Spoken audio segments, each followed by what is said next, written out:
No one has ever shown that human emissions of carbon dioxide drive global warming. We have a massive power, and it's the power to say no. They put all these words on these flyers and it means nothing. It's garbage. We're all going to die! Doctors are gaslighting patients. If you keep silent, then this is what's going to happen. And they'll make us silent. I would rather paper cut my eyelids than have anything to do with those blokes. I love that saying. We are one people, one flag, one Australia. Hi everyone, welcome back to another episode of the XCandidates. My name is Stephen Tripp, joined by Adam Zara. Now, Adam, we've got a big episode today. We're going to be discussing all things libertarianism. Now, I know you're like the quintessential One Nation guy. I think if you were to look at the most quintessential people of One Nation, you probably have Pauline Hanson at the top because I guess it's her party. But right under her, you would have Adam Zara, in my opinion. But is there a libertarian bone in your body, or a few libertarian bones? Yeah, so I do attend some libertarian meetings once a month because they're active and they're working hard, and I have to work with those guys when I'm doing my campaigns and things like that. And to be honest with you, the parties are so similar and the beliefs are so similar, smaller governments and things like that. I think the biggest difference is rule of law. I think, we don't want people running around with handguns and shotguns willy-nilly and things like that. But there's a lot of different levels to libertarianism, and hopefully we can get that explained to us today, especially for the people who aren't so politically involved.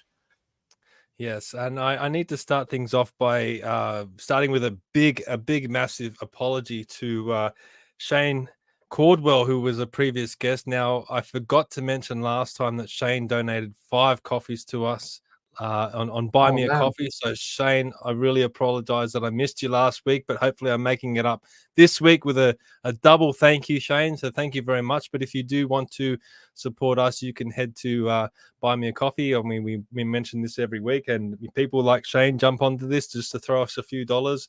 So it is much appreciated. It helps to pay for the streaming and everything like that. It's just a way that people can jump online and support us. So the link for that will be in the show notes if you want to jump on there and throw us a few dollars. But also, Adam, we've also got our own merchandise now. Merchandise, yes. So the XCandidates is getting bigger and bigger, right? I guess so. So if you go to xcandidates.tshirts.net.au, you can check out our merchandise there. And I see that there's a new shirt up online, the Zara from MacArthur t-shirt. How about that one, Adam? Oh yeah, that's great. It's a really nice one. Zara from MacArthur. Hopefully, we start the campaign soon if all goes according to plan. Got pre-selection to deal with and stuff like that. But once we get through, hopefully, we'll be all good for the federal campaign for possibly November or May next year. I think it is. It could be coming very, very quickly. So we'll be in election mode very, very soon. So I think that's why it's important to have these conversations now. Yes. And this was really born out of a phone call I had with Kevin Loughrey through the week. It just happened to come up in conversation, the whole aspect of libertarianism. And I expressed some thoughts that I had around libertarianism that I've expressed on this show as well. Specifically, when we interviewed Jordan Ditloff, I raised some of these issues, and that sparked a really excited response from Kevin. And Kevin really got intrigued and interested in this conversation. Speaking of Jordan, g'day, Jordan. There he is. Hello, Jordan, in the background. Hopefully, we'll put the link in the chat a little bit later if anyone wants to call in and contribute, because I'm hoping that some people do take advantage of that today. We want this to be an open discussion. I certainly have a lot of questions about libertarianism. I feel like there's a lot of things that are holding me back from embracing libertarianism. So this is the opportunity for the party. And look, Kevin said, look, I want to because we were having a really good conversation. I said, Kevin, we need to talk about this on the podcast. And he said, I have this friend in Queensland that I'd like to bring on as well. Little did I know that friend was the federal president of the whole Libertarian Party of Australia. So let's bring them on now. We have Kevin Loughrey returning, and also Paul Barker. How are you guys tonight? Hey, guys. Fantastic. Thank you very much for being, for letting us be here. It's a terrific opportunity. Yes, well, obviously, Kevin, you've been on before. You're a lieutenant colonel and one of the thought leaders, I feel, in the space. If anyone wants to check out what Kevin's all about, and I mean, firstly go and listen to the interviews that we've had with Kevin on previous episodes, but also check out Kevin's website. There's a lot of information in there, probably too much information, Kevin. I think you probably overload people with this. I agree. This site, you'll certainly be a lot smarter if you after reading that. You'll definitely pick up a few points, I reckon. That's very flattering. Yeah, and you're right. And I am actually doing a major remake of my webpage for that very reason. Also, just getting it ready for the federal election. I would like to run as a senator representing the state of New South Wales. And we'll see how that goes.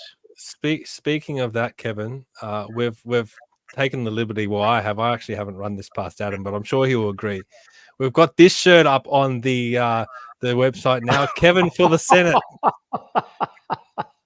Oh, that's beautiful. You guys are wonderful. Thank you. And let me tell you, you can change the color of it. You can have it in any style that you want.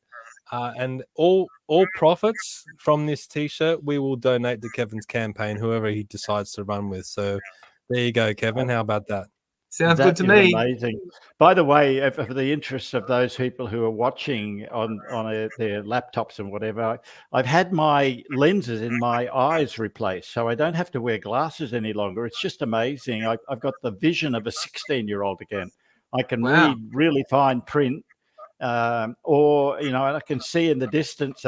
I have a pistol license, and my score has gone up amazingly since I had my lenses fixed. So we'll have to get another photo with me without glasses, although, maybe I need the glasses to look more studious. I don't know what's best for the public relations. But more distinguished. People trust the person with glasses.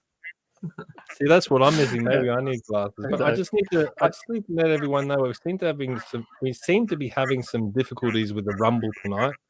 So unfortunately, we don't seem to be streaming on Rumble. I don't know what happened there, but we're definitely on Facebook and YouTube as well, and we can upload it to Rumble later. But I want to introduce now a special guest, Paul Barker. He's the federal president of the Australian Libertarian Party. He's also a councillor for Surf Coast Council. Paul, welcome to the XCandidates. Thanks, Stephen. Thanks for having me on, and thank you to Adam as well. This all came about largely thanks to Kevin. We had a conversation at the federal AGM in Brisbane about 3-4 weeks ago now, and the end result is here. And the interesting observation about Kevin's eyes, I'm actually halfway there myself. I've also got an artificial lens in my eye. Oh, okay. Wow. See the amazing things they can do these days. Yeah. It's a shame that they can do so much amazing stuff and then with one foul swoop ruin everyone's opinion of the medical field and stuff like that with, COVID and all that crap as well. So it's kind of like I was a big believer in medical technology. I've never been afraid to go and have an operation or go and see a doctor up until 2020. After 2020, good luck. You got to drag me in there. Even if I'm dying, you're still dragging me in there. I can tell you that. Yeah, I've given a lot of thought to this. The medical establishment and the people has been shot, and it's going to take a long time to repair itself. Yeah, I was going to say that down at the GP level, they are gold. They're lovely, wonderful people who have our best interests in heart. The real problem is at the governmental level. And I would like to put to you a suggestion right now that 5 doctors who haven't ever been reported, and let's say they've practiced for 15 years, should be drawn from a hat. And those 5 doctors are paid $200,000 each to sit for 1 year as the medical board in each state. And at the end of their 1 year national service, so to speak, they no longer have to serve again. Their name will never be drawn out of a hat again. Now, if we did that, I believe that we would end up with an A-grade medical service throughout Australia, because the doctors, the actual practicing doctors, are wonderful people. I know quite a number of doctors who have been deregistered for speaking out, and they are incredibly brave people. But I also know a number of doctors, and one is extremely close to us and family-wise, who decided to shut up because they would lose everything. They had, in fact, invested everything that they owned to become a doctor. They were new doctors, newly certified GPs and so forth. And if they had said anything, they would have been out of a job. And so they said, look, if somebody comes in with COVID, we'll try and avoid them. And we will not get involved in this controversy, because we can do a lot of good for everybody else who comes into our surgery. And if we're not practicing, we can do no one any good. So they just took the view of not getting involved. You're saying some wonderful stuff, but you got off track already, mate. But this is libertarianism. This is really libertarianism. This is where we don't have the government, we have the people. If you pick 5 doctors at random who have a blemishless record and have practiced for 15 years, we're really talking about government by the people. All right. Well, I want to bring with that is that it takes away the free choice. There would need to be an option that the doctors selected have the choice to not participate. There's always an option, but I've got to be honest with you. I don't 100% agree with you, Kevin. I don't think I think there are good doctors. Don't get me wrong, but I don't think I think that they all just follow the what do you call it? The lobbyists that come in.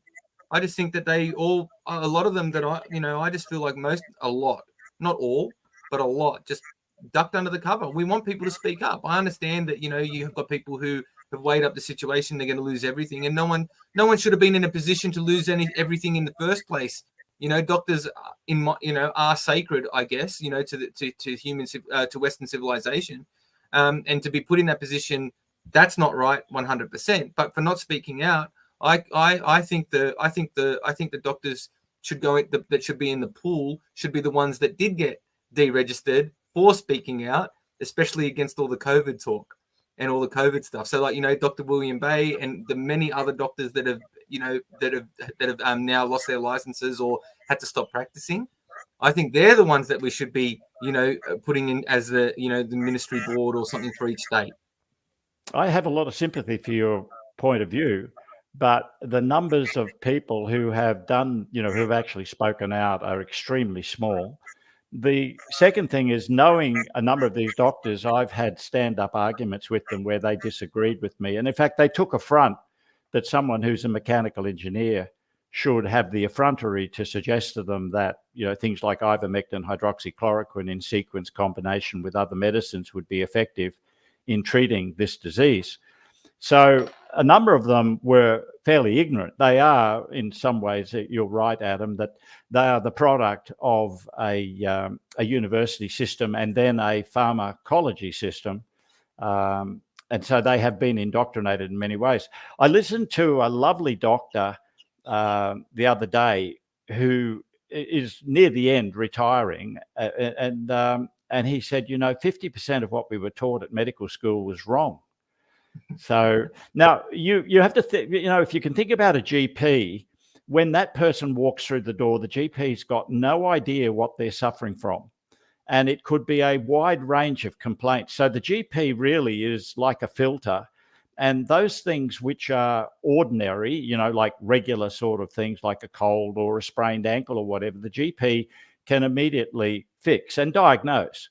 But the moment that things get a bit tricky, because a GP has to have an encyclopedic knowledge, they can't be a specialist in, for example, sinus infections or allergies or a myriad of other complaints. So the GP then refers the patient to a specialist. So I have some sympathy. I've not met, I guess I'm lucky and blessed in that regard, but I've not met yet a GP that isn't heavily invested in their patients. I haven't ever met a GP that isn't heavily invested in their patients, but they do have a conflict of interest. And also, in as much as they say to themselves, look, if I open my mouth, I'm going to get cancelled. I'm going to lose my livelihood. Should I stand on the principle, or should I just shut up and do my best to treat all these other patients? where I had a problem was that Kevin, I knew very early in the place. We're going to have to Sorry, stick to the topic, go, mate. go, go. COVID is a massive issue, and we can talk all night Yep. about COVID. Yeah, no, but, I agree. I agree. It's a You got me going. Well completely done, Adam. different episode. I just need to let Paul know. I've just got you on mute because we're getting that weird background noise. But if you do want to speak, just unmute yourself and jump in at any time. Sorry, mate. I want to bring. I think I should hand over to Paul anyway. I have got, but as usual, I've gotten carried away. Sorry. Well, that's thank you all for right. sharing that element, Kevin. But I have found that there's many libertarians that like to get caught in the weeds and talk about the minutiae of the detail, which is important. But at the same time, we can get distracted. And I like to focus on the more macro and building a movement that can actually get people elected to affect positive change. And that positive change comes about by reducing the regulations and a whole lot of hurdles that governments put in the way. And little things like doctor licensing. If that was removed, yes, it creates a more potentially dangerous world, but it also makes a more free world.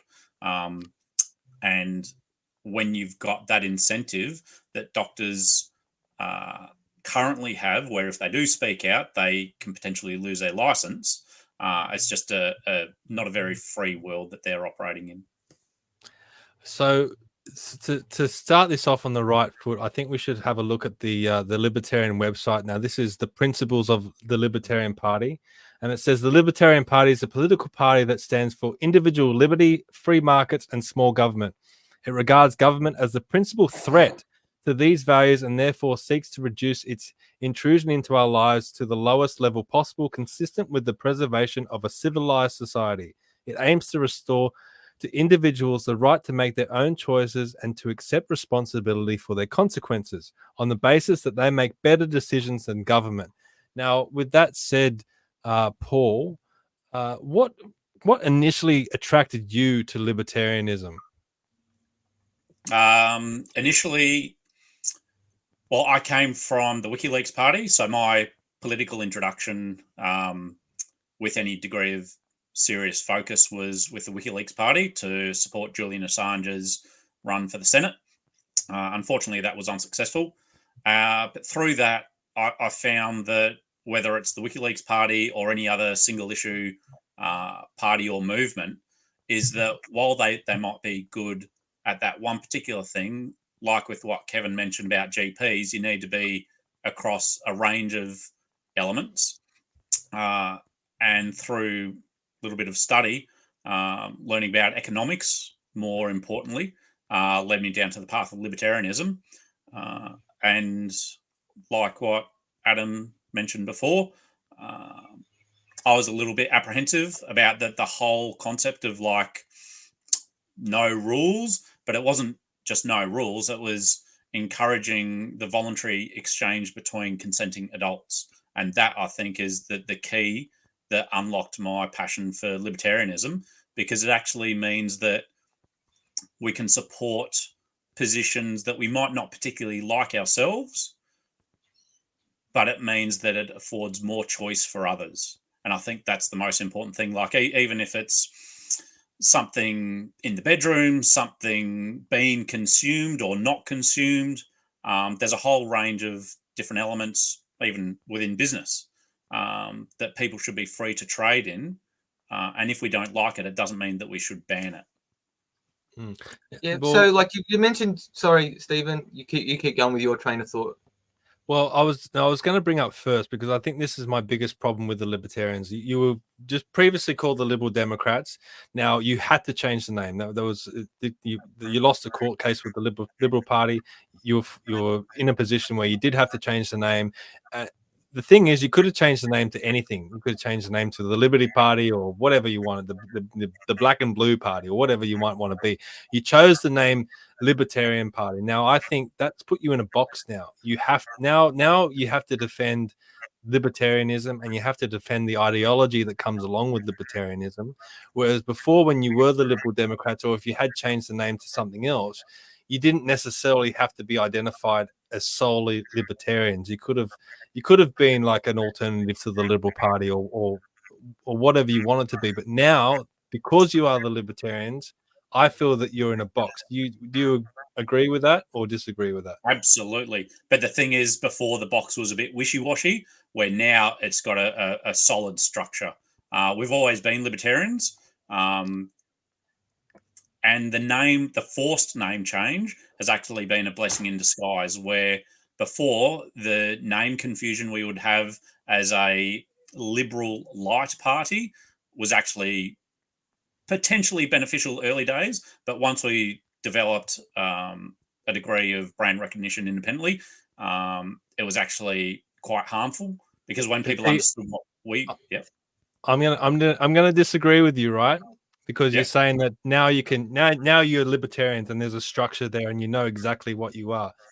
Adam and I are completely confused with what libertarians are, because we've had conversations with people in the past and they say, well, I'm not that type of libertarian, I'm a paleo libertarian and blah blah blah. So I've gone onto this this website and it says, what kind of libertarian are you? So there's all these different types of libertarianisms. There's anarcho-capitalism, there's civil libertarianism, classical libertarianism, fiscal libertarianism, geo-libertarianism, libertarian socialism. God help us with that one. So there's a whole Yeah, that's right. There's a whole list of different types of libertarians here. Like, how do you narrow it down, or do you embrace all those different types? We'll happily have everyone, even if they are only libertarian on one policy area, we'll type them in. But we've got a range of principles that guide our policy formation and the way we go about things as a political party. And those principles are enshrined in our constitution, require a 95% threshold to change. So if you want to have a look at our principles, which inform the way our policy is formed and how we'll go about things, you're more than welcome to check that out. And if half of them resonate, then we might be the party for you. This is, I mean, I know I'm taking over from Adam and Kevin at the moment, but this is where I really struggle, because the 80 to 90% I agree with, and I think is right on the money. It's that 10 or 20% of that section where do you draw the line? Which part of libertarianism it comes in to draw that line? Like, if we have a look on the website again, this is your Freedom Manifesto, and this includes all the policies: cheap and reliable energy, free speech, debt and deficit. All these great policies that I went through in doing research for this, and I was like, yeah, these are tremendous. I mean, they're all great, but I have certain problems with some of them. So, for example, and we can go through the different issues and things that might be applicable. But one of them is I'd love to hear your concerns, because I reckon there'd be many viewers that share the concerns. Okay. First one is your main message, right? The main message is the libertarians want to get in power, so we don't tell you what to do. And I think this is a problem that the UAP faced as well when they called they came across with that messaging: freedom, freedom, freedom. Now, I think if you said to most people, do you want the government controlling your life? They would say, no, definitely not. I don't want the government telling me what to do. And I think the libertarians have that mindset, but there's a blind spot with that. If you said to someone, do you want the government to tell you what to do? They would say no, but they sure as hell want the government to tell everyone else what to do. They don't want their neighbor building a 3-story house next door. They want the government to be able to limit that. Whereas I mean, my understanding of libertarianism, and please correct me if I'm wrong, the libertarians would say, if you want to build a 3-story house, then you can build a 3-story house. There shouldn't be anything stopping you from doing that.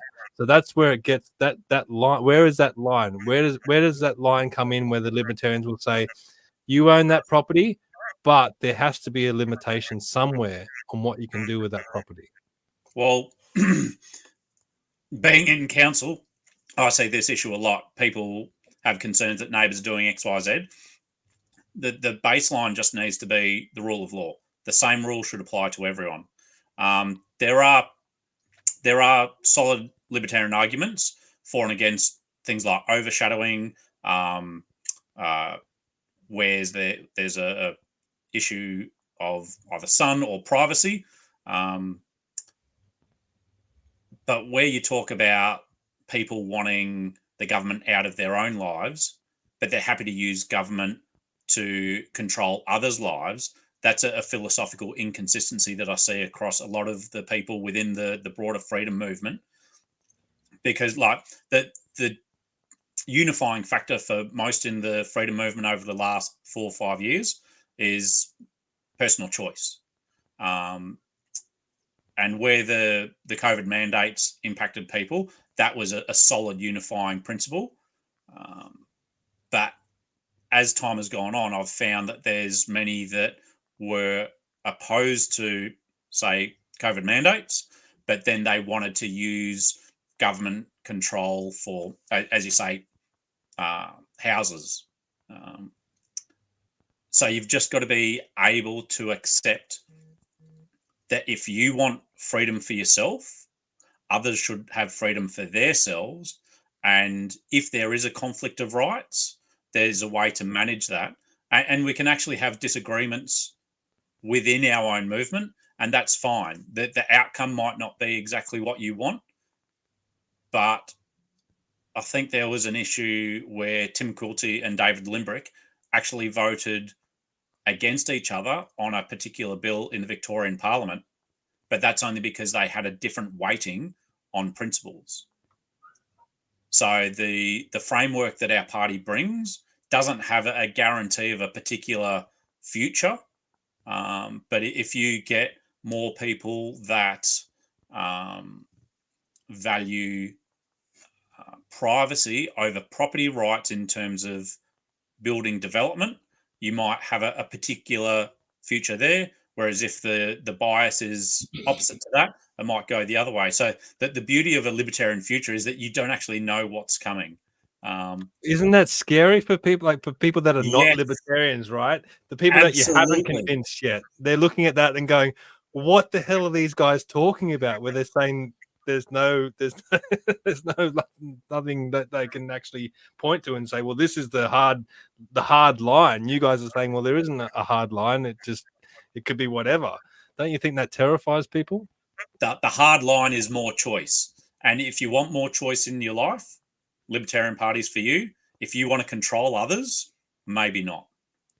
So, like, just on this council topic that you're talking about, like in housing developments and stuff like that, I feel like that sometimes libertarianism, it kind of puts a lot of faith in the goodness of people.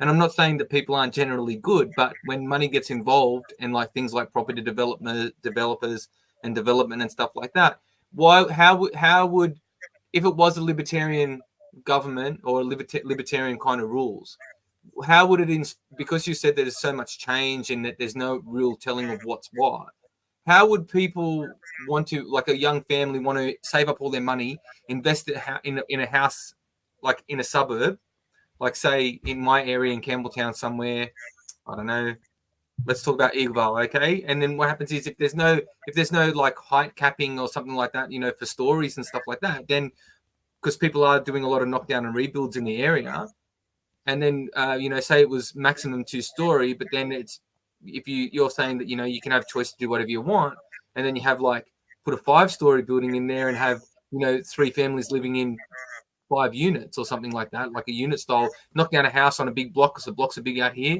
put units on there. You're kind of like not really having any sort of structure for people to really be confident in investing in their life savings into a property. But the rule of law, if applied to the person that's developing the 5-story building, also applies to the person next door. So the potential value of that person next door might actually go up, where it's like if the community and the market forces support a high-rise development area, they might get a huge whack of money for their property. But if they value retaining their single-level dwelling next to the 5-story development more than what someone is willing to pay them for that, then it's a choice for the landowner to decide whether or not they take the big bucks for selling the land or whether they hold on to the property. But if they hold on to the property, they lose their privacy anyway. because you got a Yeah, but 5-story also building next to you. it comes down to a choice. So they can put up some screens or whatnot, but as long as they've got the choice to do the same thing, you'll find that certain areas would change over time, and there'll be a flux. So you get some people annoyed that there's larger dwellings next door, and then they might shift to somewhere else. And you'd find, I think there would be a natural evolution where people that want the single dwelling areas would move to one area, the people that want the multi-story high density go to another. And it might not be exactly what you want, but there would be choice, and you could move around. But in saying that too, with the financial crisis and the economic crisis that we're kind of in, it's very hard for a family who, all right, so somebody, the people next door sell their property to a developer. They build a 5-story building and going to put 3 sets of units in there, and then these people have their house. Well, they won't to sell their house and then move to somewhere where it might be more, more suiting to their privacy. They might not be able to afford that. Well, that's because at the moment we're living in a world where there's high regulation and taxation, making the removalist costs prohibitive. There's stamp duty issues that are making the sale of land prohibitive for many, the sale or purchase. And in order to get to a place where easier movement is possible, we need to change a lot of those issues beforehand. And they would be getting changed more than likely well before those sort of planning changes are enacted, because like the state is so insidious. The amount of control that I've seen between states and councils in terms of control over development at the moment is huge. And those controls are not moving anywhere before we get a change in the broader taxation and regulation environment that would then make it more easy for people to move around. Kevin, I'm going to bring you in on this because you've got Libertarian under your name, so you're going to have to defend all this stuff now as well. It's probably this time last year, it was a while ago now, Adam and I were promoting a policy where foreign investors were not able, or foreign investors would be banned from buying residential property in Australia. And we put that out on Facebook, and some libertarians jumped on it and said, no, that's a terrible policy, because why would you allow government to stop you from selling your property to whoever you do want to sell it to? And I found that it was an extremely interesting take on things, and I have sympathy for both arguments. But I think at the end of the day, if you have foreign investors, and this includes companies like BlackRock, Vanguard, State Street coming into this country, they're doing it in America as well, where they're buying up huge amounts of residential property and making it tremendously difficult for everyday Australians like Adam, like myself, like young people that just can't get into the property market because these big companies are coming in and buying up property. We also have people in other countries that are doing it. There was a place next door to us the other day that got bought by a UK family, well over the asking price, and they hadn't even come to Australia to look at it. They just bought it off the website, basically. So libertarians will say, no, you can't restrict someone from selling their property to anyone. But Adam and I would say, hang on, there has to be some sort of safety net for everyday Australians. What do you have to say to all of that? Well, at the first start, the name Liberal Party has already been taken. But if you were to go back to the 1940s and listen to Sir Robert Menzies' speech in Parliament, much of that would resonate with present-day libertarians. And in fact, the Liberal Party has strayed a long way from the various sentiments which Sir Robert Menzies expressed about the forgotten people and so forth. One of the central principles that, when I first started getting involved with libertarians, I had a view similar to yours, Stephen, that these people were laissez-faire, that they didn't believe in any rules. But that's not true at all. The guiding principle, I think there are two guiding principles really, is firstly, do unto others as you would have them do unto you. And the second one is don't do anything that would harm another person. Now, some people will claim that they have been harmed by your actions, but they're not being reasonable about it. Paul raised a thing that he's faced with in council, where somebody might build a building and the neighbours claim that the shadow from this building is going to shadow their property. If you look into that, you might say, look, that's a reasonable thing, that it is in fact impacting upon the amenity of this person. Or alternatively, you may say, look, this is really just specious and vexatious. This guy's a whinger. We should let this other person do as they wish to do. In everything, in any decision you make, especially if we get to local government, it's really, really difficult. But any decision you make, there's going to be a winner and a loser. Let's move on to the other thing about foreign nationals being able to buy Australian land.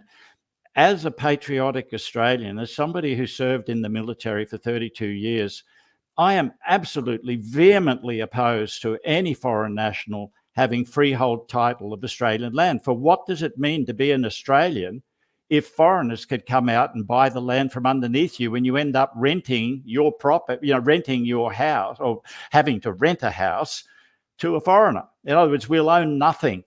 What's more, when foreigners come in, they do a lot of damage, e.g. they because land's all about supply and demand.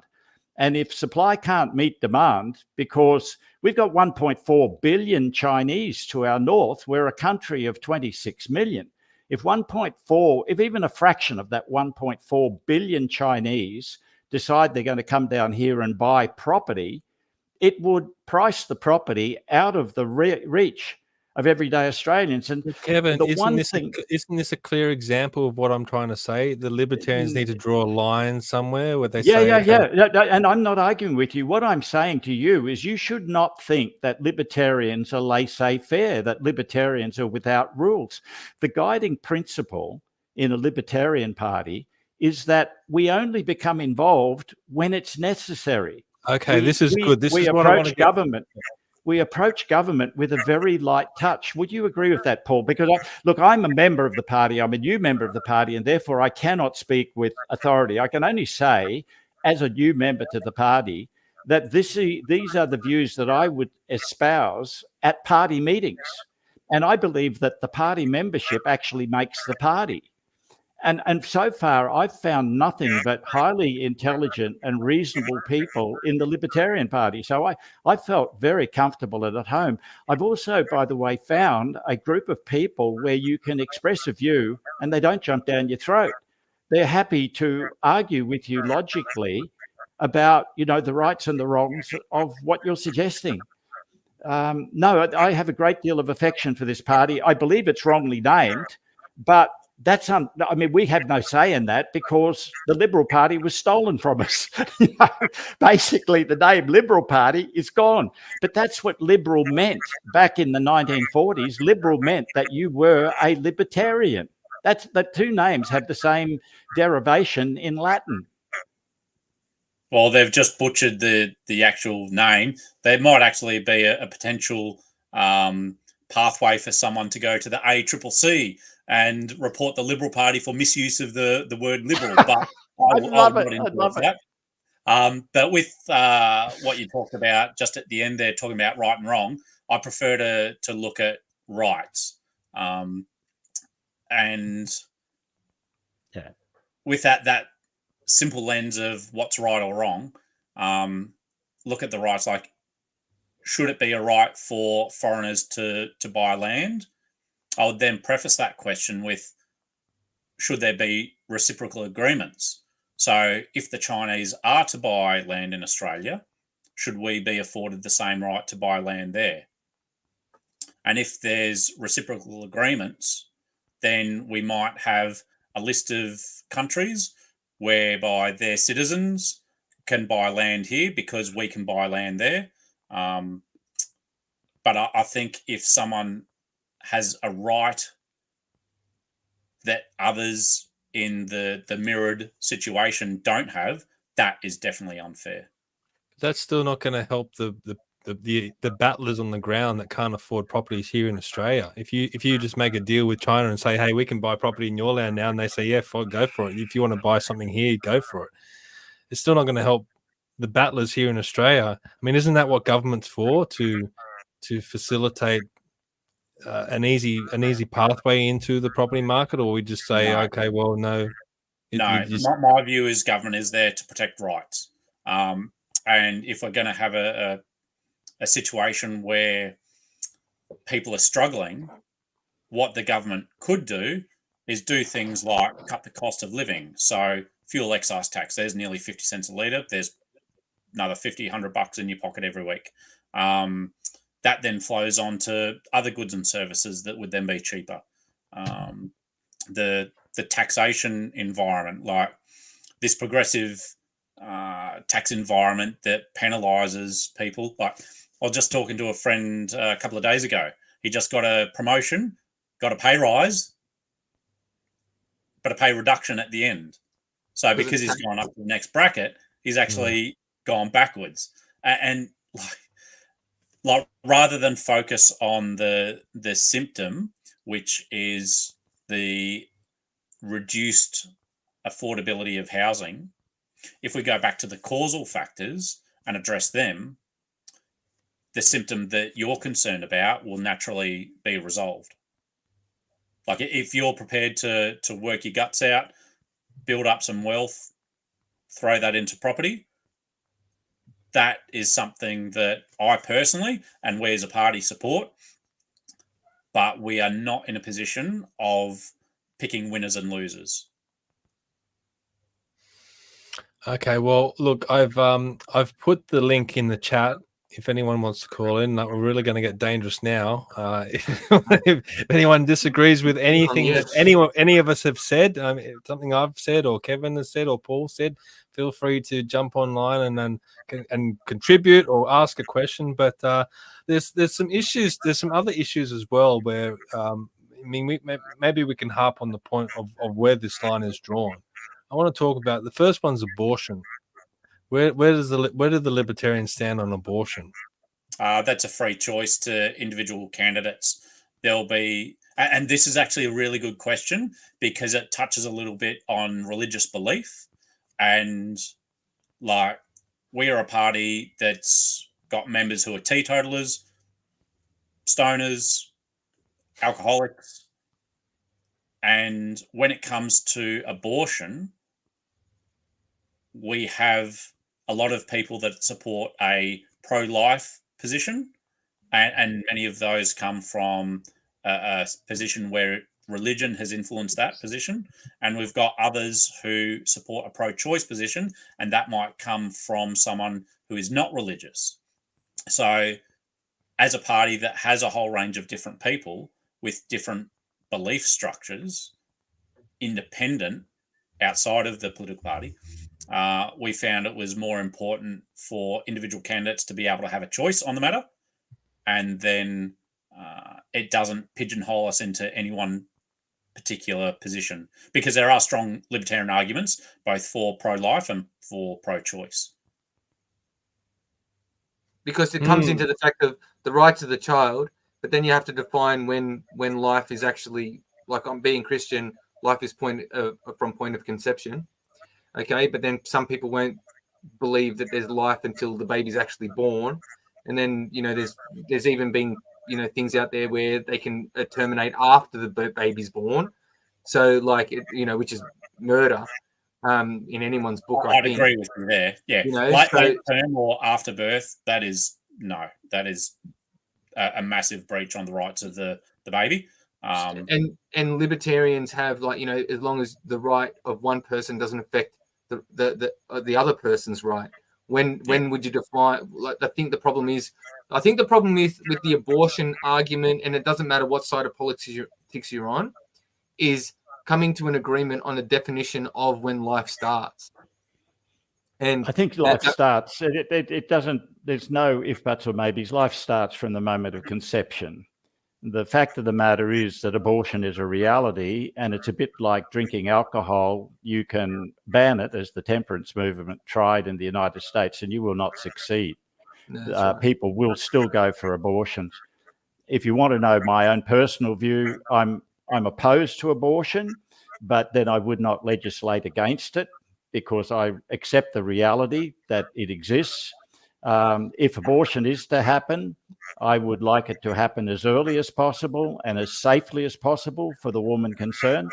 But I would also, if I could, I would have an education system which helps, which informs people about contraception, but also that we make adoption to, vetted families easy. In other words, give women an alternative to terminating the life of the child within them. It is a terrible, terrible subject, and it really tears me up, and I have no solution to it.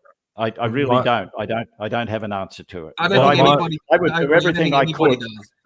I would do everything I could to avoid it, and by that I mean, education and facilitating adoption. My wife is 38 weeks pregnant, and you can put your hand on her chest and feel the baby move. And you're telling me that there's laws out there that can say that she can have an abortion at this time? I find that terrible. That's murder. I agree. I don't have a different. Yeah, it is to me terrible. But Paul, maybe a different interpretation of what you just said is essentially the libertarian candidates. It's almost in specifically on abortion. It's almost like you guys are an alliance of independence. You can be free thinking. We absolutely are, and the problem is where that free thinking, that it creates a whole bunch of different debates and arguments within the party that I think takes away from our advocacy to the community, because we're debating these conflict of rights and the minutiae of the detail, when what I aim to do is get a more cohesive group of people together that can communicate with the electorate to actually get people elected. And don't you think that's an issue though? Because let's say, for example, I live in Kevin Loughrey's electorate, and Kevin Loughrey is the Libertarian candidate for my electorate, and Kevin says I'm against abortion, and I say great, I'm going to vote for Kevin because I'm against abortion too. But the rest of the Libertarians out there are predominantly for abortion. So if I vote for Kevin and the Libertarians get into government, even though I'm voting for Kevin and he's against abortion, what's going to happen is there's going to be laws that come in that are going to be for abortion. So don't you see? If I can leap in there just for a moment, the first priority of an elected representative is to represent faithfully the interests and concerns of their constituents, free from the intrigues of party politics. I view the value of the Libertarian Party exactly what Paul has just touched upon, and that is that we can all join together as libertarians in a party room and have a full-throated discussion and be able to talk about how we feel about certain things. But first and foremost, we have to represent the interests and concerns of our constituents. At the same time, we have to present ourselves to the greater electorate as being reasonable people who will do their absolute utmost to care for their concerns. I just wanted to, I hate the, sorry, you go, Paul. That touches on an issue that I was thinking about before, and I've talked at length with a variety of people about this, is it civil discourse. We've evolved into a society that shouts down. Like yesterday, I was at a Let Women Speak rally, and there was a whole bunch of people making a racket, huge amount of noise, trying to silence these women who are trying to protect women-only spaces. And that's simply a symptom of the lack of ability for us to engage in civil discourse. If we as a society can move towards reasonable debate on a topic without tearing each other down or abusing each other or whatever's happened over the last few years, that's where we stand to have a much more cohesive society where even if things aren't going our way, it's a democratic process. And if Kevin can advocate to potential fellow other candidates that we want a stronger position on this and his ideas are effective, then that might shift the view of the entire party. So even though the party position is neutral, that the candidates at that point in time have a particular view. And that's the beauty of civil discourse, that we can engage in debate on different ideas and different endpoints and not lose relationships over it. Yep. Well, I will say that is probably the strength of the Libertarian Party. At least you guys are willing to publicly have these conversations. Any other party wouldn't be doing this right now. The national president of the Liberal Party wouldn't be on here debating this stuff. The national president of the Greens wouldn't be on here debating this stuff. So, look, at least hats off to you for having the guts and being openly transparent to be able to do this. But another big issue that I want to talk about is this idea of libertarians about privatizing government services like the police or health or the courts. I've even heard that you would even privatize the courts, which the argument is that the private sector would be competing against each other, and that would bring costs down and better services, blah blah blah.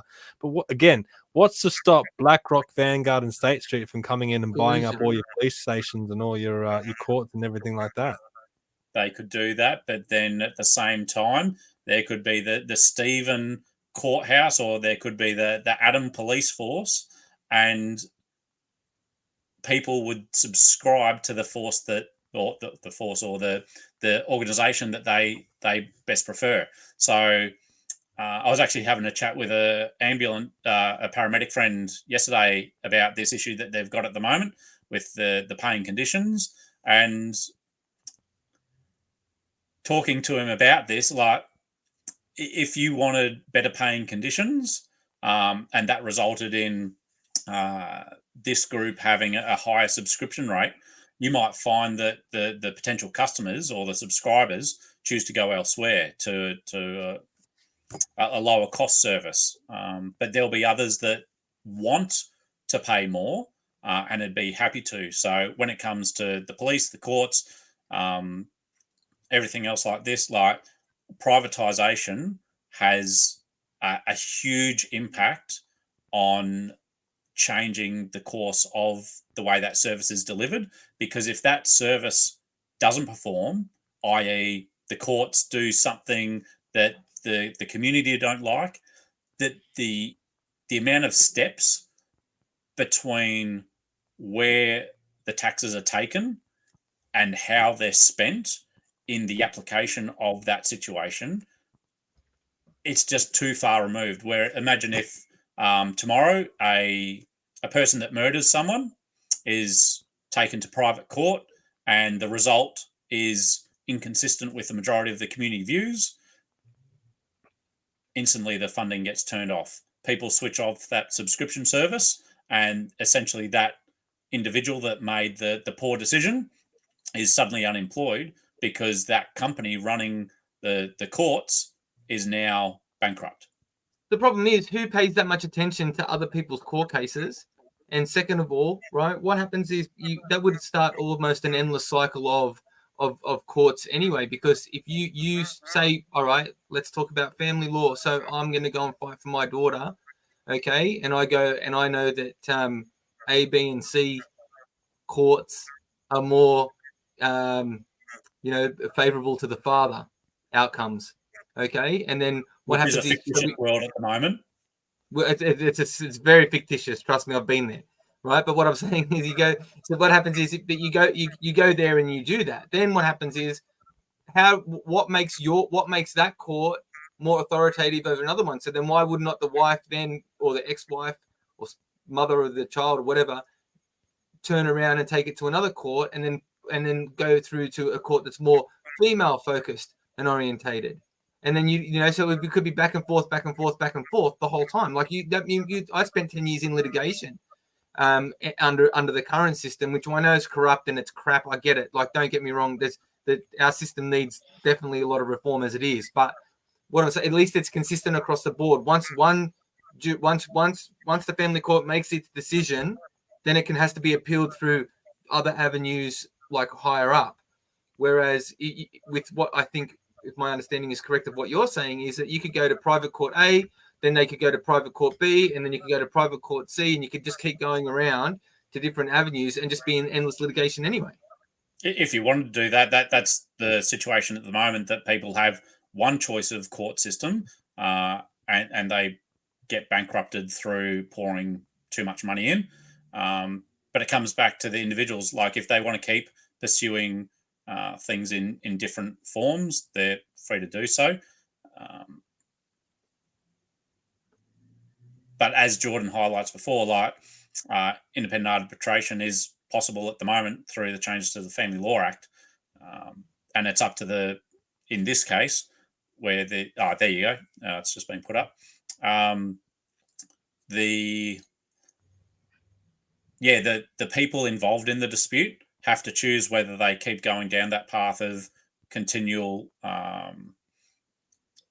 court processes, or whether they just pick one, and it might neither suit either of them, but it might be a balanced position.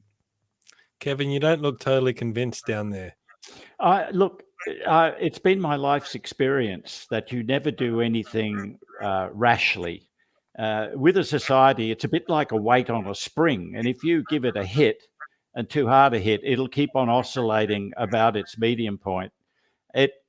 To me, I would be looking at this moment for a middle ground. And I would try out things. I always like to try things as a test bed and critically, assess it before I move on to a full-scale implementation. There is a middle ground, for example, with electricity. I'm of the opinion that all electricity generation facilities ought to be publicly funded and publicly owned, and that, in fact, the government can't sell these without holding a plebiscite, because the government doesn't own these facilities, and certainly not like Daniel Andrews blow up, $2 billion worth of power station down at Hazelwood. The public should agree to the retirement of such a facility. But coming back onto the point, there is nothing to stop the government, and I would support this, under competitive tender, having companies run these facilities. In other words, the government, the people own the facility, because these facilities are a natural monopoly in many instances. And you definitely do not want, and this is my opinion, it is not in the interests of anybody for private enterprise to own, for example, all of the water utilities in a particular state. Because the whole point of a private enterprise is to maximize its profit, so it will charge whatever it thinks the market can bear. Whereas as a government, your role should be, and I come back to these principles I've often espoused on various shows, and this one included, that government's all about life, liberty, and the pursuit of happiness. And that last one, for people to be happy, they have to have a whole lot of ingredients. One is affordable living. Second is stability, e.g. law and justice and stuff like that. And that's what I believe the Libertarian Party would strive for. Look, I have to keep on coming back to a central theme. Libertarians. You're on mute, Paul. Libertarians are not extremists. And see, Paul could disagree. One second, that would be really good. Yes, please. Yeah, go.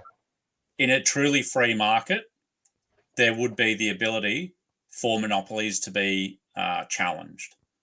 Unfortunately, at the moment, with crony capitalism, you've got a situation where there's too much closeness between regulators and corporates that prohibit smaller competing entities coming up.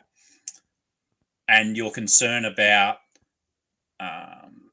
the cost of living can actually be improved by more private ownership of utilities, where at the moment it's that consolidation to a small element that makes the cost of living so much more. Whereas if you were able to open up the water, the energy, any other industry that's heavily regulated to a more free market one, where government-owned utilities are sold off, one that gets to pay down a little bit of debt, but it's a 15th of a percentage.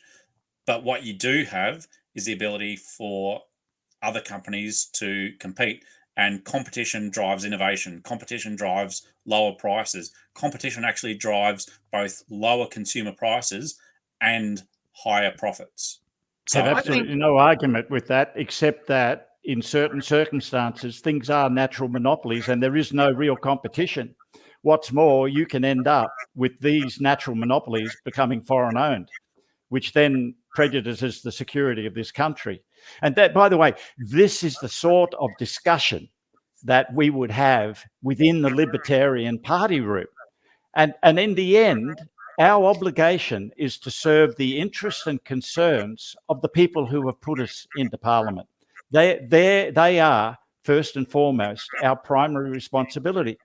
With regard to this, and see, what I've got is a middle ground. Imagine, for example, that the government buys or actually constructs these power stations. And by the way, they could well be forced to do that because banks, because of BlackRock and Vanguard and so forth, won't lend money to build coal-fired power stations. But if I, as a government, said, look, as a policy, we're going to have coal-fired power stations, we're going to strive to have the cheapest power in the world, you build the power stations, but then under competitive tender, you let companies run those power stations. Now you've got the competition which Paul seeks, but the people own the power stations and they control how much the power gets sold for. Obviously, the power has to be sold at cost plus some percentage because you've got to pay for all of the overheads which you're suffering in the running and the maintenance and administration of the power station. But we can still have competition, but the people can own the facilities if you're in a position where you have a natural monopoly. Now, if you're not in a position where there's a natural monopoly, where you can have vibrant competition, I'm 100% in Paul's camp. Absolutely. And what Paul has said is absolutely right, that if you can get vibrant competition between companies, you will end up with something much cheaper than the public service could ever deliver. I agree with that, but here's a question that ties into maybe what you said about abortion, where each candidate can make up their own mind and present that to the electorate. I mean, hypothetically, if I was a libertarian candidate for an electorate somewhere, and I said, well, the party's position is to privatise the courts and the police and everything, but I don't agree with that. Would that be okay as a candidate to go against the party line on that? Well, we wouldn't have candidates that run against the party line. If it was a position of a conscience vote, they'd be free to do so. But you said before with abortion, so abortion's separate. That's a conscience vote. And I hate the abortion topic because to me it's an ideology issue more than anything. I think at the end of the day, God judges everyone for what they've done. So who am I to say that you shouldn't have I don't agree with it, and I would never condone it, and I would never ask my children to do anything like that, or I would argue against them doing stuff like that. Ultimately, it's their choice at the end, especially if the law pertains to it. So if you can have an abortion at 38 weeks and it's the law, they're not going to go to jail for doing something like that, or nor is the medical practitioner. But I would ideologically, I would advise them against that because I think it's murder personally. Okay. And I'm not saying that I'm completely hard against abortion. I think because there are people who have ideology and there are people who don't have any ideology, or whatever it is, religion, whatever it is. Okay. That it's a fact of life and that it has to be there. And I think the only way to resolve that issue would be to legislate something in there that we can all kind of find, say, you can have abortion up to 8 weeks. After that, you're done. Or if you were a rape victim, it's a medical practice to be offered the morning after pill and prevent a pregnancy from happening kind of before it starts. I'm just spitballing that. That's not my position or anything like that. But I'm just saying that it has to have there has to be some sort of thing like that. But because I spoke about abortion, I've forgotten what I was talking about before that, and I had something else today, so I've gone off track. It's a no-winner. It's a no-winner. It's a no-win.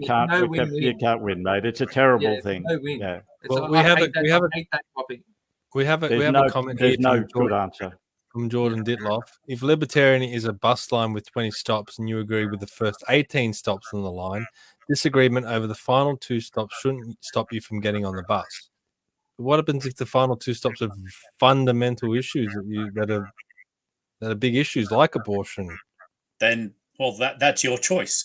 And this is probably one of the biggest threats to the growth of the libertarian movement globally, not just within Australia, is that there's that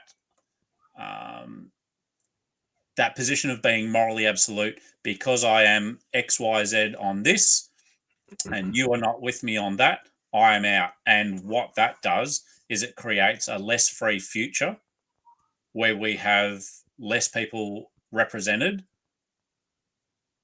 opposing authoritarian laws. And it really defies my logic. And obviously I've got a particular bias in growing the party, because the more we grow, the more candidates we can have, the more influence we'll have. But if you allow that that desire of perfect to be the enemy of good, we're going to get neither. Well said. And I just remembered what my point of the last conversation was going to be, and I'm not going to mention the A word, okay? So it seems to me that libertarianism and the Libertarian Party seems to want to preserve the ideology of libertarianism, okay? So they will do whatever they can to preserve that over the best for the people in the country. You can have both, because what is happening is that we've got a society that is far from libertarian at the moment. We've got some elements where some things are allowed, but there's generally licensing or regulation or something that's coercing the way people do things. Agreed. And the libertarian movement is there to reduce that government coercion, regardless of the topic. You brought up growing the party. So obviously the people within the party, even though they do disagree with amongst each other on certain issues, they're on board with libertarianism. You need to attract people outside the party, maybe people like myself, which I've always voted for the Liberal Party, but there's been moments where I've become a disaffected Liberal and looked out to other parties to vote for. You need to maybe get people like me first, and then maybe some. I mean, even Libertarian can appeal to people on the left as well. I mean, it's not. We get many people coming from the left as well as the right. Yeah. So messaging. I mean, messaging and first impressions are a huge thing, right? So at the moment where everyone's talking about a cost of living crisis, housing affordability, immigration, government spending, energy costs, I mean, this stuff should be your bread and butter. But if you go to the Victorian Libertarian Facebook page and have a look at the profile photo, it says free Julian Assange. Now, for someone who is looking for a new party to vote for, maybe they've given up with the Labor Party, maybe they've given up with the Liberal Party, and they're saying, I want an alternative, I want to go somewhere else. I am feeling cost of living pressures, I am feeling housing affordability pressures, and they go to the Libertarian page and it says free Julian Assange. Don't you think they'll just roll their eyes and say, well, these guys are not serious? It depends on the individual perspective. There'd be many people that hadn't considered it before, but then on consideration might support it. And if it is a challenge and they don't want to pursue any further learning about the Libertarian Party because of that, that's their choice. But there's some things, and as a man from Melbourne, I think it's important that we do advocate for Julian Assange's release. I agree, but is it the number one issue? What is the number one issue? Well, I mean, at the moment, for a lot of people, cost of living and housing affordability. Like I spoke to someone yesterday, they're trying to buy a house here in the Northern Beaches, and like she can't even count the amount of people that turn up and look at these properties. Like, the competition is impossible. It's making it impossible for people to buy properties. I mean, they've got the money, they've got the finance, they're ready to go, but they just can't get into the market because there's not enough houses out there. I mean, the immigration. I mean, after you bring in over 1 million people, or between 700,000 and 1 million, whatever the number is, of people into the country, then no wonder that there are instances where people just can't find property. It's a major issue. That is the number one issue, and in my opinion, this should be fertile ground for the Libertarian Party to come out with policies to address these issues. And you guys are still talking about Julian Assange, which is important. I agree. He should be freed. I mean, John Ruddock, he was elected to the New South Wales Parliament. In the first speech, I'm pretty sure he spoke about freeing Julian Assange. I'm like, why? You're a state parliamentarian. Why are you talking about this? I mean, it is important, but there are so many other issues that are important where you can grab those outside voters and say, hey, we have a different way of doing things, and we can provide you with a solution. We can provide you with policies that you can believe in. But there doesn't seem to be any evidence of that.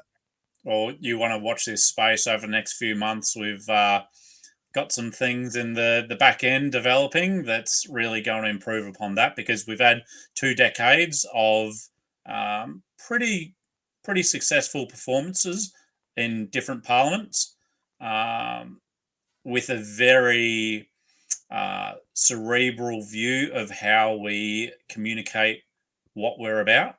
But we've actually got a process underway where we're going to be able to articulate what we are about that is a whole lot more digestible.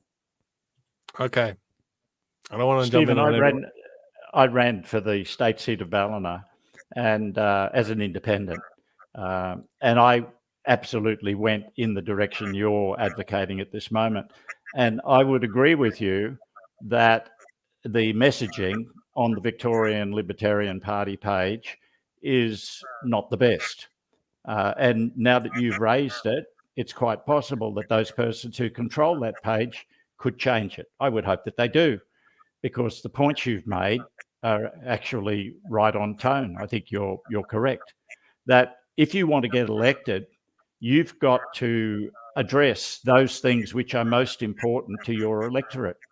You have to, first and foremost, and I've said this now 3 times during this interview, represent the interests and concerns of your constituents. I'm sure that libertarians are very concerned about what's happened to Julian Assange. I surely am. And as I said, I'm an ex-military man of 32 years, and I think what's happened to him is unconscionable. It's actually very, very dangerous. But the points you make are valid. And so I'm sure Paul has listened to what you've had to say. And I'm hopeful that the webpage will, because if you go back into the Libertarian Party policies, they address exactly what you're talking about. There are really good policies there that, are right on target, right on theme. And so maybe they should be up the front. Well, someone said to me once, I mean, if you're communicating a message to the public, to the voters, you need to go along the lines of what's in it for me. You need to tell the voters what's in it for me. Why am I voting for this party? Yes. What are the policies that you're going to bring in that make my life better, to put more money in my pocket? I want to, Paul, you said that the messaging is going to get better for the Libertarians. So the by-election coming up in Cook, and you've just announced your candidate for Cook. Vinay. Yep, Vinay. And this is the page on the Libertarian website. Now, if we scroll down to what the policies are, he's put out these 7 truths that the Liberals are too scared to speak about. And there's the woke Marxist agenda, global warming, race and gender, capitalism, and reducing the cost of living, protecting free speech, lying about COVID, and Captain James Cook is a heroic figure. Now, those things are great, but that's all ideology stuff. There's not one piece of policy there. I mean, you could go down to the pub and speak to someone about this, and they would say probably the same thing. But where are the solutions? Where are the policies? Yeah, I want to vote for this guy, Vinay. I want to vote for Vinay, but he hasn't given me one policy. Well, the beauty of federal by-elections is it's an ability for us to try different things. So if you go to the Dunkley by-election that recently happened in Victoria, that had a different strategy. And I'm not going to go into too much detail, but by-elections give us a lot of opportunity to try different things and learn from that. Kevin, do you have a comment? Look, if I look at what the guy in Cook is putting there, I actually extract, because I'm really tuned in, I extrapolate into that. For example, wokeism and so forth is all about authoritarianism. It's all about controlling my life. The thing that the Libertarian Party offers, which is so attractive to me, is a light hand of government. In reality, all of us, I think all of those people who are not willing to surrender their liberty for security don't want government in their lives at all. But we all accept that there has to be a certain level of government, otherwise there would be chaos. And where that position is, well, you know, I take the view that you've got to have government of some description, otherwise there would be chaos. And look, I'm happy to debate that. But given that for another time, I'd love to be. And I would enjoy that. But when I read what he's done there, I can see where he's getting at, but I can also see the points you're making, Stephen. And given that I'm already experienced in this business of running for office, I would be more blunt about it. I would, for example, point out that the cost of electric power has risen by 7 times the CPI since 2007. But Kevin, that everyone knows that. Everyone knows that. They're walking into the booth, they know that. They want to know how you're going to fix it. Exactly. Well, we as a party could reduce the cost of electricity by 5 times. We could reduce the cost of liquid fuels by half. How would we do that? Well, we would go back to the way we were generating electricity in 2007. It's not rocket science, as they say. You just basically have to go back to doing what we were doing in the past, which was right. It was producing the cheapest power in the world.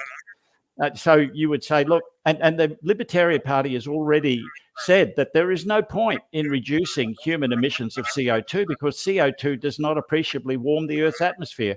And I'm telling you that as a graduate, as a person who has an honours degree. And in my last year, in fact, for 4 years, I studied thermodynamics. And in my last year, I was focused on steam and hot air, hot gas. And I can tell you, there's no way within the laws of physics or thermodynamics that CO2, methane, or nitrous oxide can possibly appreciably warm the Earth's atmosphere. And in this, I'm in great company. Professor Will Happer, who I now count as a friend, agrees with me totally. So does Professor Richard Lindzen, Willie Soon, Professor Ian Plimer. The list goes on. And I recommend to everybody that they should look at a movie which has just come out called the Climate Movie. It actually is https www.climatethemovie.net. You should all have a look at that, and you will see that they're saying exactly what I'm telling you. So we could reduce the cost of electricity by 5 times if we went back to the way that we generate electricity in 2007. We could reduce the cost of liquid fuels if we developed an indigenous fuel production facility here in Australia. And you and I have discussed one possibility at doing that. We can reduce the cost of housing by releasing land, by adopting a scheme very similar to what was done with the Defence Service Home Scheme. Go on, sorry, Adam. Sorry, mate. That's where the policies need to be. So you say, electricity too expensive. This is the solution: coal-fired power station. I think a lot of people, and I don't think it's a dirty topic. I don't think it's going to lose votes. I actually think it'll gain votes. Is by actually touching on what Stephen said, is by having a solution in the policy. In the speech, Paul makes a lot of valid points. You've got 5 seconds. Paul makes a valid point about regulation. I've just built a house here in Ballina. I had to build it at a certain height. It was compulsory. It shouldn't be. I should go to a recommended height. People who build a house now in New South Wales have to conform to what's called basics. In other words, they have to pay an extra $1,500 for someone to come along and tell them that their house is energy efficient. All of this regulation costs a hell of a lot of money. So Paul makes an extremely valid point. Get rid of a lot of this regulation. It serves no useful purpose. It restricts our liberty and our freedom. And just increases costs.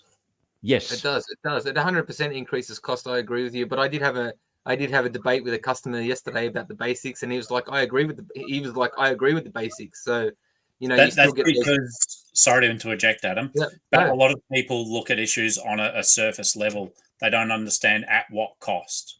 Yeah. And for every decision we make, whether we read a book, sit on the couch, go for a run, eat a donut, eat an apple, they all come at a particular cost. And when it comes to public policy, people are too busy because of the cost of living and the overregulation, the overregulated environment in which they work, that they simply don't have sufficient time to digest and scrutinise the legislation that they are beholden to.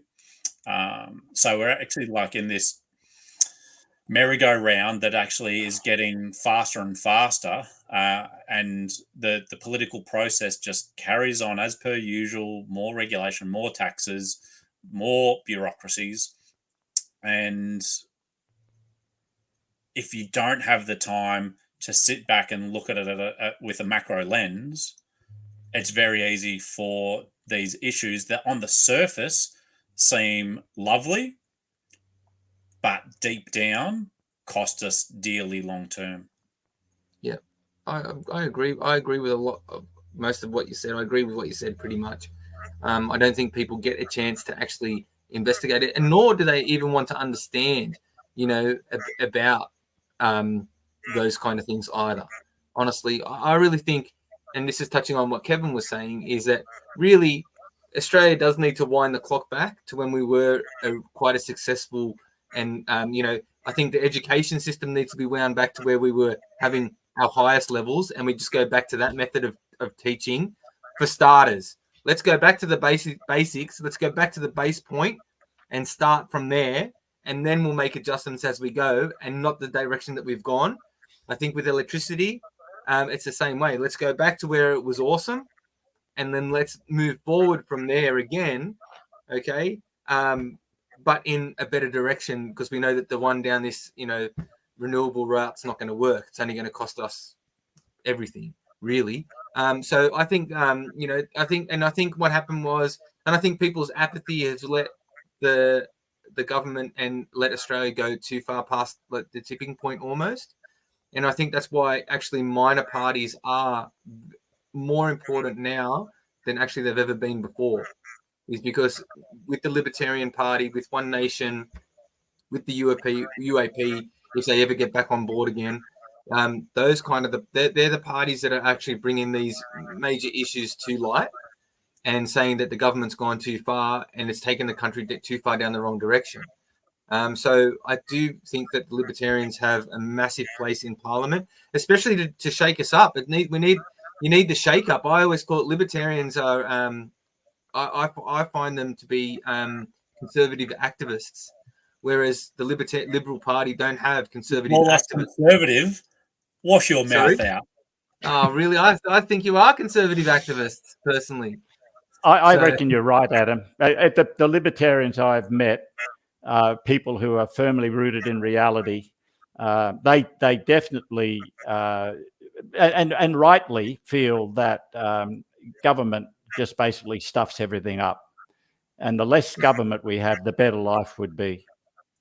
Yeah, and I think that's what we need to do: a Javier on everything. That's gone, and then build back, and then we have to build back. And I hate that stupid term because of COVID, and build back better and all that crap.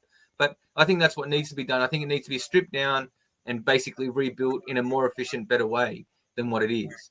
And I think Libertarians, I think One Nation, you know, I think they're the parties that actually can do it. And I hope that the Libertarian Party can actually get their message across and don't scare people too much. I gave Vivek Vinay. What's his name? What was his name again? Sorry, Vinay. Sorry, yeah. Vinay.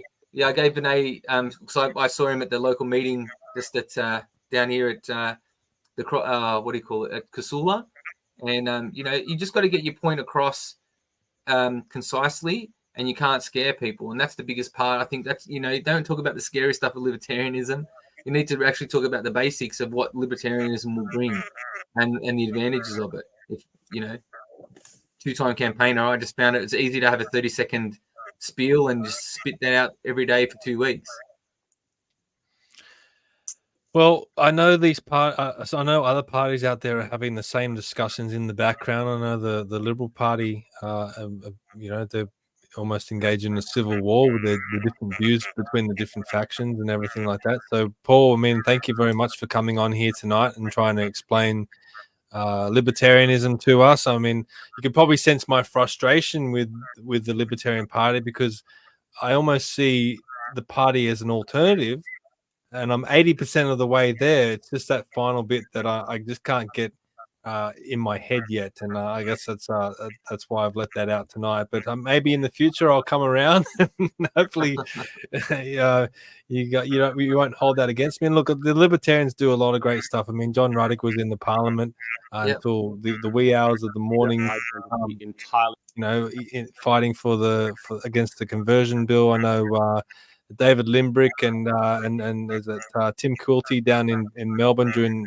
COVID. They were fighting very, very hard for the people of Victoria. So the Libertarians do a lot of good, but yeah, I just think there's probably some bits in there that you can probably tighten up and just sell yourself better to the electorate, in my opinion. Because I mean, these are probably issues that we discussed tonight that I'm probably I still don't have in my head yet. Maybe it's just a flaw of my intelligence or something like that. But in closing, Paul, there's quite some significant elections coming up in this country this year. We could face a federal election.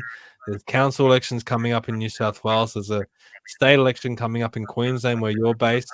What's your pitch to people that might be watching this that maybe have not considered the Libertarian Party before, or are considering it but still haven't made their mind up? What can you say to those people? Or if you don't want the government running your life and want to run it yourself, join us. It's as simple as that. Okay. And my message is, if you run your life yourself, you've got more chance of having life, liberty, and the pursuit of happiness than entrusting a government to look after you.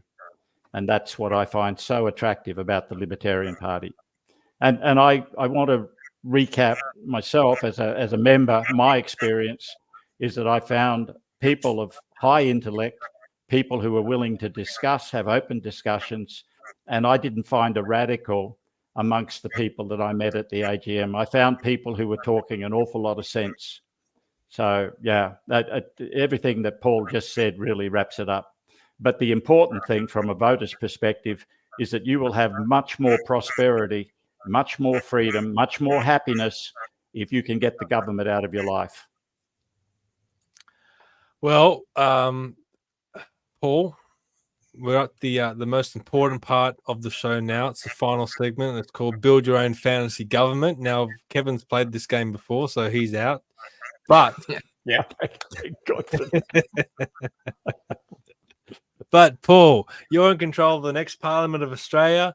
It's every libertarian's dream, and you get to choose 5 or 6 people that you can head up the next government of Australia. That can be current politicians, former politicians, living or dead, Australian or non-Australian. There can be anyone you could possibly think of or choose, but they need to be 5 or 6 people. They can head up the next Parliament of Australia, the next government of Australia. Who do you choose?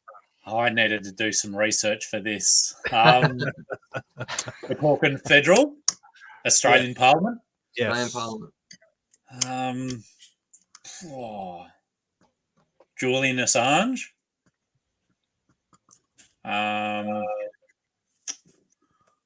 John Ruddock, David Limbrick, Tim Quilty.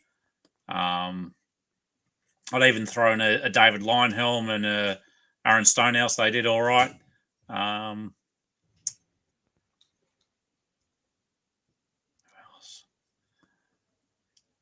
if we could poach them, I'd either go on Alex Antic or a Gerard Rennick. Yeah. Well, hey, they're regulars. Gerard Rennick's a free agent now, isn't he? Maybe you will be able to poach him. Maybe. Oh, is that a little bit of a Easter egg there? I just like planting seeds. Oh, yeah. Okay. Awesome. Well, thank you everyone for watching this one. I mean, thank you, Kevin, for contributing as always, and we'll have you back again. Thank you, Paul, as well. Thank you for being so transparent and putting up with all our questions. And as I said, a lot of people from different parties wouldn't put up with that. And for everyone watching, I hope this sparked a lot of a thought process in your mind as well, and got you thinking.